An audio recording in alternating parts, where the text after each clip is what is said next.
Hello, welcome to Geethi's kitchen. இன்றைக்கி நம்ம green peas masala, அதாவது பட்டாணி குருமா எப்படி பண்ணுறதுன்னு பார்க்கலாம். இது சப்பாத்திக்கான சைட் டிஷ். இது இப்போ தேவையான பொருட்கள் என்னென்னு பார்த்துடலாம்.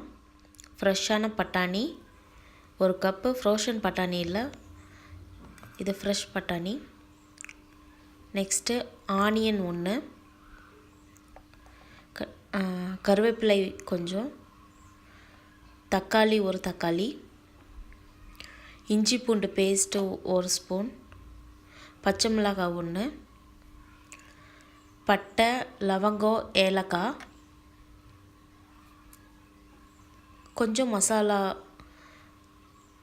சில்லி பவுடர், கரம் மசாலா, மஞ்சள் தூள், கொஞ்சம் கொரியாண்டர் பவுடர். நெக்ஸ்ட்டு பேஸ்ட்டாக பண்ணிக்கிறதுக்கு கொஞ்சம் தேங்காய், அதில் 2-3 முந்திரி, ஒரு 3 ஸ்பூன் பொட்டுக்கடலை போட்டு கொஞ்சம் தண்ணி விட்டு நல்லா பேஸ்ட்டாக அரைச்சி எடுத்து வச்சுக்கோங்க.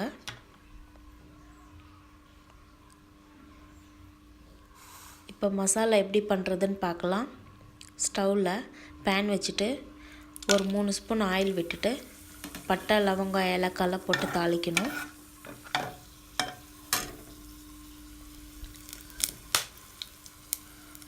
நெக்ஸ்ட்டு ஆனியன் ஆட் பண்ணிக்கலாம்.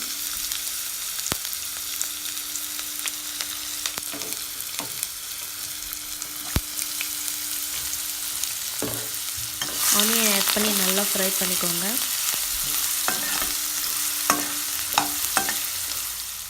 ஆனியன் வதங்கிறதுக்காக கொஞ்சம் சால்ட் ஆட் பண்ணி நல்லா வதக்கி விட்டுருங்க.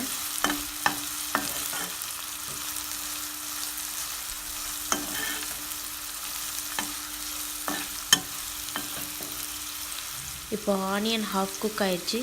ஒரு பச்சை மிளகாய், கொஞ்சம் கருவேப்பிலை ஆட் பண்ணிக்கலாம்.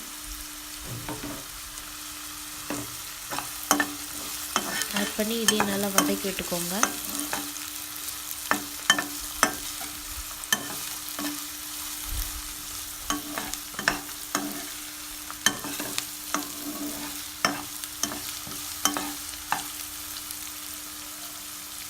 நெக்ஸ்ட்டு இஞ்சி பூண்டு பேஸ்ட்டு ஆட் பண்ணிக்கணும்.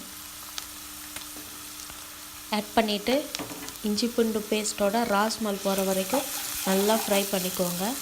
ஒரு 1 மினிட்.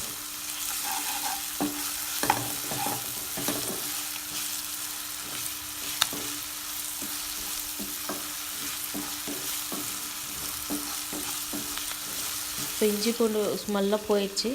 நெக்ஸ்ட்டு கட் பண்ணி வச்சுருக்கிற டொமேட்டோ ஆட் பண்ணிக்கலாம்.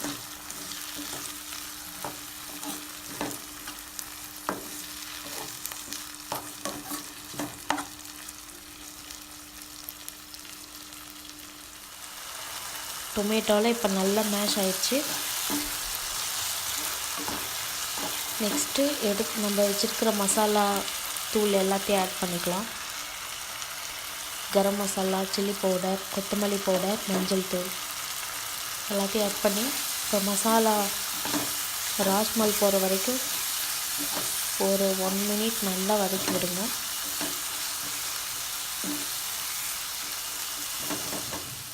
மசாலா நல்லா வதங்கிடுச்சு. இப்போ க்ரீன் பீஸ் ஆட் பண்ணிக்கலாம்.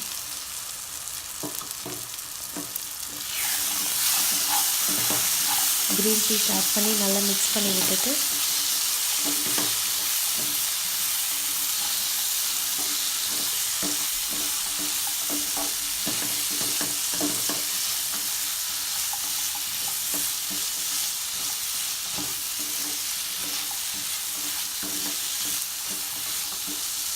இப்போ தேவையான அளவு இதில் சால்ட் ஆட் பண்ணி ஒரு 1 மினிட் கொஞ்சம் பட்டாணி வதங்கிறதுக்காக ஒரு 1 மினிட் வதக்கி விடுங்க. சால்ட் ஆட் பண்ணிவிட்டு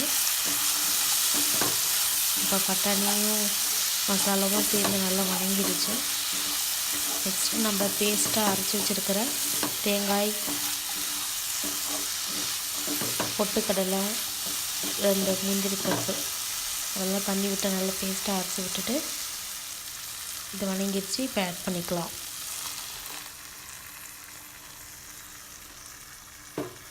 தேவையான அளவு தண்ணி ஆட் பண்ணிக்கோங்க. சால்ட்டும் ஆட் பண்ணிக்கோங்க.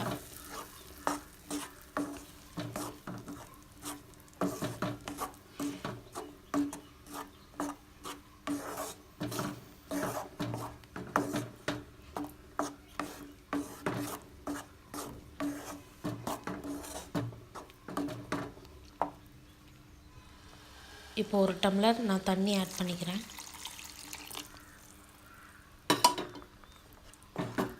தண்ணி ஆட் பண்ணி நல்லா மிக்ஸ் பண்ணி ஒரு மூடி போட்டு மூடிட்டு 10 to 15 மினிட்ஸ் நல்லா சிம்மில் வச்சு